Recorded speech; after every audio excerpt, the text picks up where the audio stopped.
Assalamualaikum warahmatullahi wabarakatuh.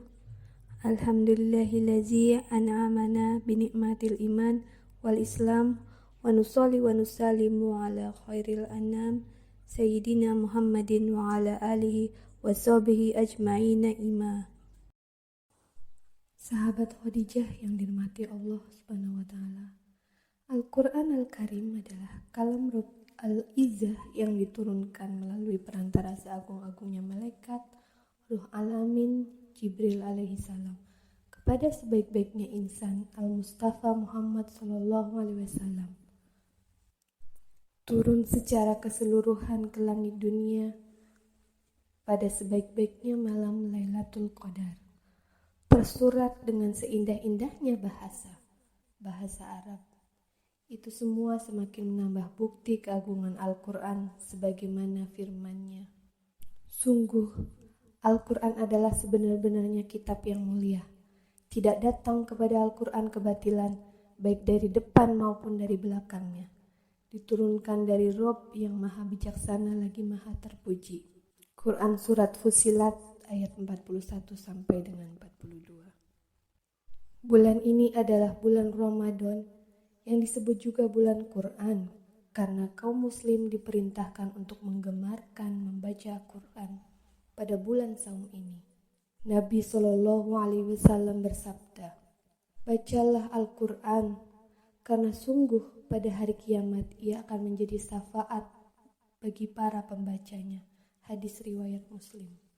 Setiap muslim diperintahkan untuk membaca Al-Quran dengan tartil, jelas pelafalan huruf demi hurufnya, dan penuh dengan kekhusyuan. Nabi Shallallahu Alaihi Wasallam juga menganjurkan para pembaca Al-Quran untuk membaguskan tilawah mereka. Rasulullah pun memberikan teladan untuk mentadaburi ayat Qur'aniyah dan ayat kauniyah, menjadikan Al-Quran sebagai panduan untuk mentadaburi alam semesta, manusia, dan kehidupan. Keteladanan agung ini yang diikuti sahabat Rasulullah SAW, semisal Utsman bin Affan radhiyallahu anhu. Beliau pun menegaskan bahwa tiada waktu yang lebih ia cintai ketika tiba waktu siang dan malam, kecuali digunakan untuk membaca Al-Quran dan mentadaburinya.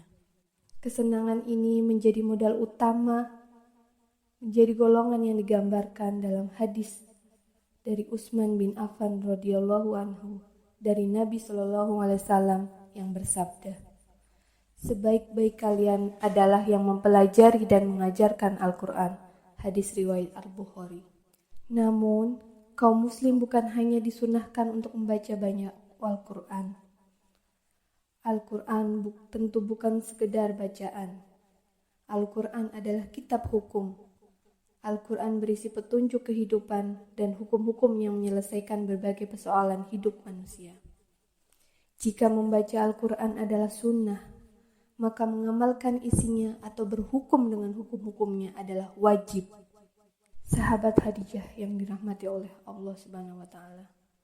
Berinteraksi dengan Al-Quran bukan hanya membaca, menghafal, tetapi mentadaburi isinya dan mengamalkan apa yang ada di dalamnya.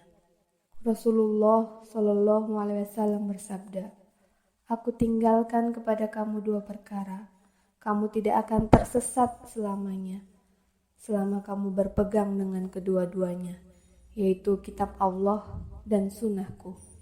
Hadis riwayat Al-Hakim. Sahabat Khadijah yang dirahmati Allah, berinteraksi dengan Al-Quran adalah upaya kita untuk menjaga salah satu warisan berharga sang Nabi. Alhasil, tidak selayaknya Al-Quran sekedar menjadi hiasan di lisan kita, namun hendaknya kita menjadikan hukum-hukum Al-Quran sebagai aturan dalam kehidupan kita. Sungguh, sahabat Khadijah, kita akan dihisab di akhirat tentang Al-Quran. Apakah kita memberlakukan isinya dalam kehidupan ataukah kita menelantarkannya? Oleh karena itu, mari kita jadikan bulan Ramadan kali ini titik tolak kita untuk mengamalkan isi dari Al-Quran, menerapkan dalam setiap sendi kehidupan, agar kaum muslim berdiri tegak, tak tergoyahkan di atas landasan akidah yang kuat. Wallahu a'lam bishawab. Wassalamualaikum warahmatullahi wabarakatuh.